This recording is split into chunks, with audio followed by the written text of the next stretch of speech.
Bonjour, je suis ravie de vous retrouver pour une nouvelle vidéo qui, comme vous l'avez vu, est un point lecture. Je vais vous parler des 4 dernières lectures que j'ai faites au mois d'octobre. Je m'étais fait une pile à lire assez conséquente et j'ai réussi à tout lire, donc je suis hyper contente là-dessus. C'est 4 romans policiers. Non, il y en a un, c'est pas roman policier.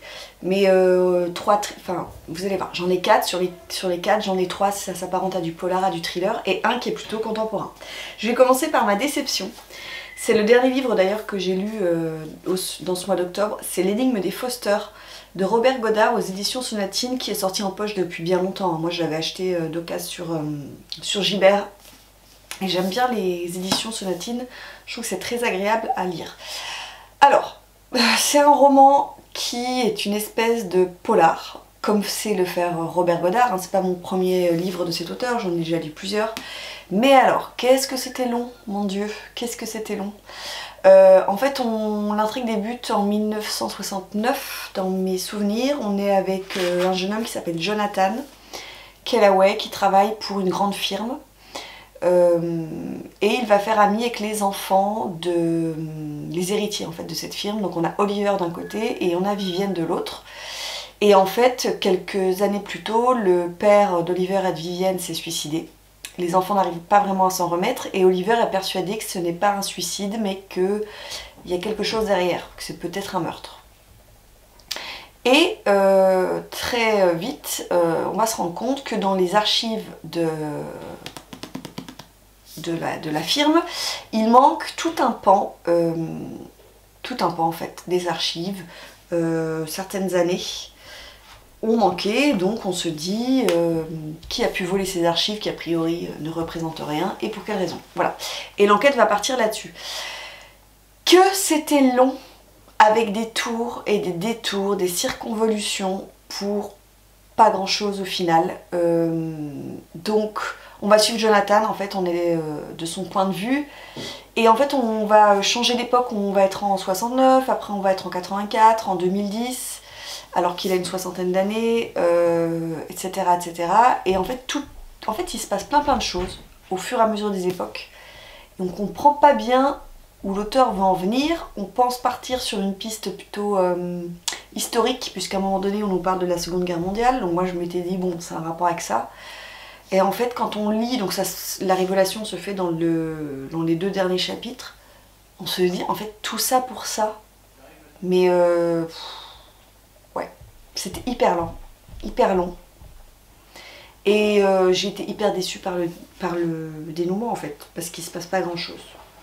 Donc, pour vous orienter un peu, quand même, si vous souhaitez vous lancer là-dedans, on part sur un thriller un peu, j'ai envie de dire, économique. Voilà, j'en dirai pas plus. Mais c'était... Je l'ai lu parce que c'était mon dernier bouquin du mois d'octobre et j'avais quand même envie de savoir, j'avais quand même envie de connaître. Et non, ça n'avait pas grand intérêt. Voilà, donc je suis vraiment déçue de ce Robert Goddard parce qu'en fait, ceux que j'ai lus, les autres que j'ai lus, c'était La disparition d'Heather Malander que j'ai lu cet été, que j'avais bien aimé. Et j'en ai lu un autre, il n'est pas la liste, ces bouquins-là, je crois pas. Et l'autre que j'ai lu, j'avais beaucoup aimé aussi, donc... je suis hyper déçue. Je sais plus. Le Monde des Haberley, que j'avais beaucoup aimé aussi. Donc ça c'était ma déception. Et ensuite, alors, c'est pas vraiment une déception. C'est...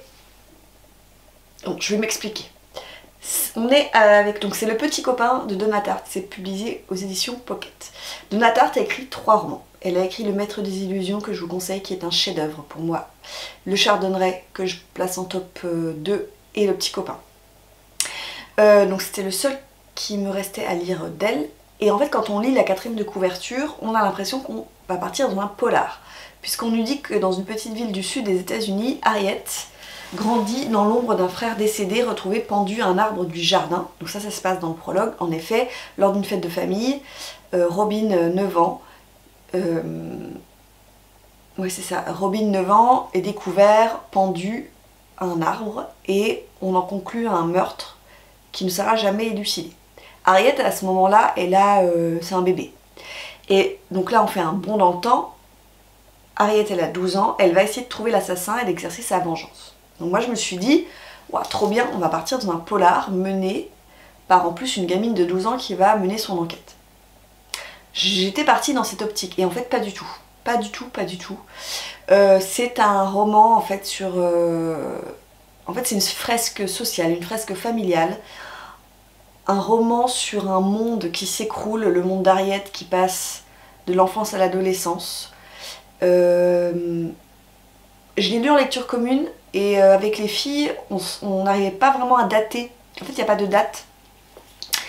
Je pense que ça se passe début des années 80 et je vous disais un monde qui s'écroule puisque on est avec une famille... alors voilà, on est avec, suite à ce drame, donc ellipse de temporel, on est 12 ans plus tard, on est avec Harriet qui au détour d'une conversation va entendre qu'une certaine famille pauvre et marginale de cette petite ville aurait pu commettre le crime et donc elle va se mettre ça en tête, elle va essayer d'espionner un peu, c'est des gars, c'est des rednecks, vraiment des bouseux en fait de la campagne et qui font des petits trafics minables et elle va essayer de ça, voilà, elle va essayer de les piéger mais elle est persuadée que c'est eux les assassins, mais c'est juste des minables en fait, qui font rien de leur vie et au-delà de ça, de cette espèce de pseudo-enquête qui n'en est pas une, on suit Harriet qui a 12 ans, qui est une gamine qui est hyper intelligente, culottée, qui a toujours le dernier mot, enfin elle est vraiment...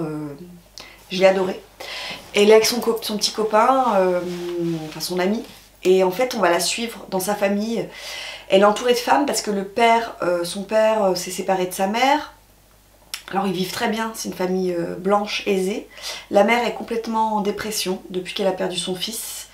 Elle ne fait que dormir toute la journée. La sœur d'Harriet, Allison, pareil, et on sent que c'était une gamine qui est traumatisée. Et en fait, Harriet, elle est plutôt élevée par sa grand-mère, Eddie, et ses grandes tantes, qui sont au nombre de 3. Donc en fait, elle est vraiment dans une cellule familiale de femmes, matriarcale.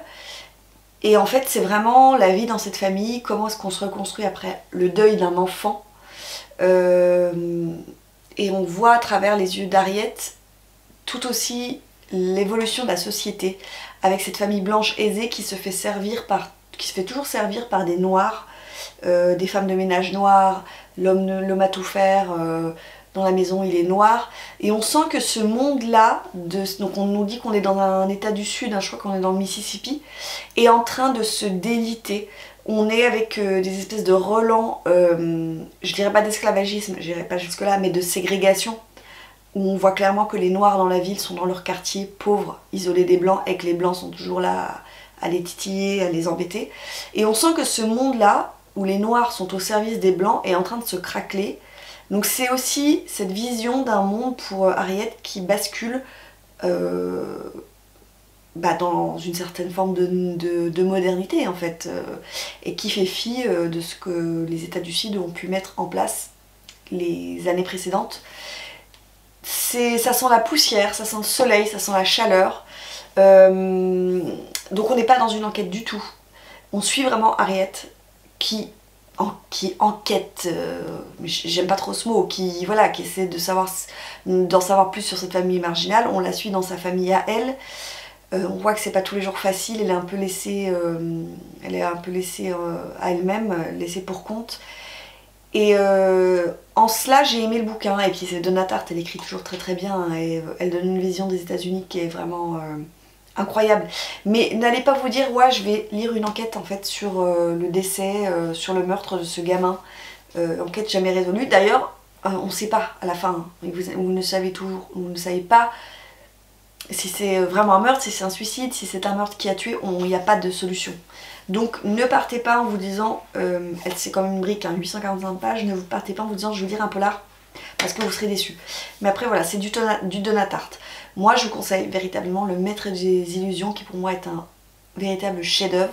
Le Petit Copain, je l'ai lu, je suis très contente, et j'attends le prochain de l'autrice avec impatience. Et ensuite, j'ai lu un... ouais, thriller, on va dire, nature writing, donc c'est Nuits Appalaches de Chris Offutt, c'est aux éditions Gallmeister dans leur collection poche qui s'appelle la collection Totem, qui est très très belle. Alors c'est un tout petit roman, pour vous dire, je l'ai lu en 2 jours. Voilà, il fait 240 pages, je l'ai lu en 2 jours. On est Alors là, on est dans les années 70, début des années 70. Non, même pas, n'importe quoi. Je confonds. Avec la guerre du Vietnam, pardon. 1954, parce que c'est la fin de la guerre de Corée. Et on va suivre Tucker, qui est un jeune homme qui a 18 ans, qui est allé faire la guerre et qui rentre chez lui. Et sur le chemin, il va être témoin d'une scène de violence entre un homme et une femme. Il va défendre cette femme, enfin elle a 16 ans, elle s'appelle Rhonda. Et en fait, ils vont continuer la route ensemble et puis finalement, il y a une ellipse temporelle. Quelques années plus tard, on les retrouve et ils sont mariés et femmes et ils ont des enfants. Et ils habitent dans les collines des Appalaches et en fait, ils sont en fait à part. Ils sont à part, ils vivent complètement à part, la ville elle est très loin. Et puis Tucker il va rentrer dans des espèces de petits trafics parce que c'est la prohibition à l'époque, donc il va rentrer dans les trafics. Voilà. Je peux pas vous en dire plus. Alors je l'ai lu avec Alice sur Instagram. C'était très intéressant. Parce qu'on est vraiment dans une époque qui est complètement révolue, cette époque des années 60. Et puis il y a une thématique qui arrive, notamment avec la famille de Tucker, à laquelle je ne m'attendais pas du tout, qui pour moi n'est pas assez creusée, c'est dommage, mais j'aurais bien voulu que l'auteur aille plus loin. Et puis voilà. Mais alors il y a un côté vieillot qui m'a pas plu, j'en ai discuté avec Alice. Je trouve que l'auteur en fait parfois des tonnes par rapport à Tucker. Oui, il a fait la guerre de Corée, et en fait ça en fait une sorte de super héros, pas dans le sens où il sait vachement bien se battre, il manie les armes comme personne, etc. Et je pense que l'auteur n'a pas axé peut-être sur le traumatisme de ce qu'a pu être cette guerre pour tous ces jeunes hommes qui ont été envoyés. Voilà. Franchement, je ne sais pas quoi vous dire d'autre. Parce que si je vous donne la thématique principale, ça va vous spoiler et vous gâcher la surprise. Donc je préfère pas le faire. Mais j'ai découvert Christophe, j'ai découvert sa plume et je pense que je tenterai Les gens des collines qui se passent dans le même espace en fait, de nature sauvage, avec des gens qui vivent isolés de tout. Voilà, et je vois qu'il a eu le prix Mystère de la critique et le prix du roman noir du Festival de Beaune. Voilà, donc ça c'était vraiment sympa à lire. En revanche, là, c'est vraiment mon coup de cœur. Ça fait longtemps que j'avais pas lu un thriller comme ça, qui m'a tenu en haleine, que j'ai bouffé. Alors j'étais en vacances, certes, mais je crois que j'ai lu en 3 jours. Pareil, je le faisais en lecture commune avec Mélanie. La pauvre, je l'ai laissée sur le bord de la route parce que je n'arrivais pas à me... En fait, je n'arrivais pas à arrêter ma lecture. Vous voyez ce que je veux dire? Et je me dis que si j'avais été au boulot, c'est le genre de bouquin que j'aurais sorti à la pause déjeuner par exemple pour avancer parce que tellement j'avais envie de savoir. Je vous fais pas plus lambiner. C'est Candyland de Jax Miller aux éditions J'ai lu. Punaise, qu'est-ce que j'ai aimé ce bouquin. Alors, on est de nos jours... Hein.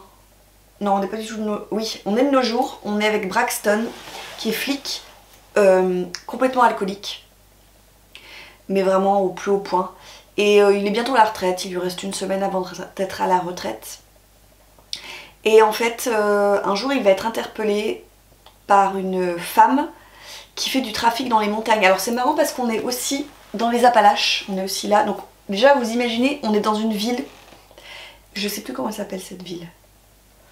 Dans une ville minière de Pennsylvanie où en fait tout a fermé, tout est pollué, il n'y a plus rien en fait. C'est vraiment, on respire des odeurs, parfois ça brûle là sous la terre, je sais plus comment on appelle ça. On respire des odeurs de soufre, parfois il y a de la cendre qui tombe, qui est rejetée. Vraiment c'est la décadence totale, il n'y a pas de travail, enfin c'est l'horreur. Et en plus ça démarre en hiver, il neige, tout est bloqué. Quand on se déplace, c'est très compliqué, il fait hyper froid, il fait nuit, enfin voilà. Et ce type Braxton, un jour, il est interpellé sur la place alors qu'il y a une espèce de fête sur le marché, par une femme qui fait du trafic de meth, donc la drogue, dans les collines, et qui lui dit, voilà, dans notre communauté, il y a des gamins qui ont disparu. On en est à la 3e disparition, et mon fils a disparu. Il faut que tu le retrouves. Donc lui... il est à quelques jours de la retraite et il est quand même intrigué, donc il va se lancer sur cette piste. Parallèlement, il y a un jeune homme qui s'appelle Thomas Gingerich, qui est un jeune homme qui est bien aimé de la communauté et qui va être retrouvé assassiné dans des circonstances horribles. Donc Braxton va devoir enquêter à la fois sur la mort de Thomas et sur la disparition des gamins. Et en fait, cette intrigue initiale va nous faire retourner, donc il y a des ellipses temporelles, non pas des ellipses, des retours en arrière temporels, où on revient dans le passé de Braxton, et on va voir qu'il est lié, je ne vous en dirai pas plus, à la communauté Amish, parce qu'il y a une communauté Amish qui vit aux portes de la ville. Donc les Amish, il faut savoir que ce sont les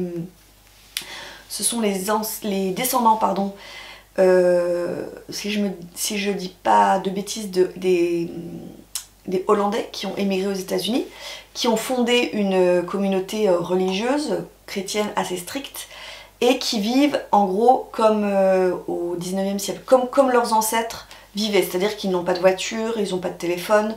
Bon, parfois ils peuvent avoir l'électricité, mais ils vivent de manière voilà, comme au 19e. Hein. Avec les femmes sont là pour faire des enfants, les hommes travaillent dans les champs, ils ne se mêlent pas aux autres, qu'ils appellent d'ailleurs les Anglais. Référence à la colonisation des États-Unis par les Anglais. Et donc il va y avoir une histoire qui va se télescoper avec cette communauté Amish, et on va aller, voilà, comme ça, on avance dans le temps et puis on revient pour expliquer certaines choses. Ça va expliquer les disparitions des enfants, ça va expliquer le meurtre initial, etc. Et c'était vraiment super bien, parce que Jax Miller, elle vous tient en haleine d'un bout à l'autre. Ces personnages sont... Braxton par exemple, il est détestable. C'est le flic... vous n'avez pas envie de l'aimer, il est voilà, complètement alcoolique, il n'est pas sympathique. Mais on va nous faire comprendre pourquoi est-ce qu'il en est venu à être dans cet état-là, dans cet esprit-là. C'est vraiment super. Vraiment, je ne peux que vous conseiller ce bouquin. Je veux pas trop vous en... Voilà, c'est vraiment l'Amérique. C'est le portrait d'une Amérique qui est rongée par la pauvreté, rongée par la drogue de synthèse, la meth. Et puis avec tous ces paradoxes, avec ces Amish qui sont complètement, eux, dans une espèce de... qui représente un peu le paradis. C'était vraiment très bien. Il y a une histoire d'amour là au milieu qui est déchirante. Je me souviens, on se souvient très bien avec Mélanie quand j'ai fait la lecture commune de la page 400, où on se dit non, quand même pas, il lui est pas arrivé ça. C'était vraiment bien. Alors oui, attention, alors c'est pas gore, mais il y a quand même de la violence. Hein. Il y a des scènes qui sont un peu... oui, quand même des scènes un peu choquantes, mais on est dans toute cette violence, cette pauvreté et cette espèce de bled qui est complètement isolé du froid, isolé de la culture, isolé de tout, et qui est complètement rongé par le trafic de meth, et c'était vraiment très très bien. Je vous le conseille à 1000%. Il est quand même assez gros, il fait, on est sur du 600, presque 640 pages, mais vraiment, je vous assure, moi je n'ai pas vu passer cette lecture, tellement j'ai été prise dedans. Je vous le conseille, lisez Candyland, c'est un excellent thriller. Voilà, c'en est tout de mes lectures du mois d'octobre. Je referme ce mois d'octobre avec quand même pas mal de lectures. Je suis assez contente de moi, j'ai beaucoup lu, c'était bien sympa. Je vous incite à aller voir ma palle du mois de novembre si ça vous intéresse, avec là encore beaucoup de thrillers puisque je participe au Black November initié par Séverine de Il est bien ce livre. En attendant, eh bien écoutez, je vous souhaite de faire de très belles lectures et je vous dis à bientôt pour une nouvelle vidéo. Ciao!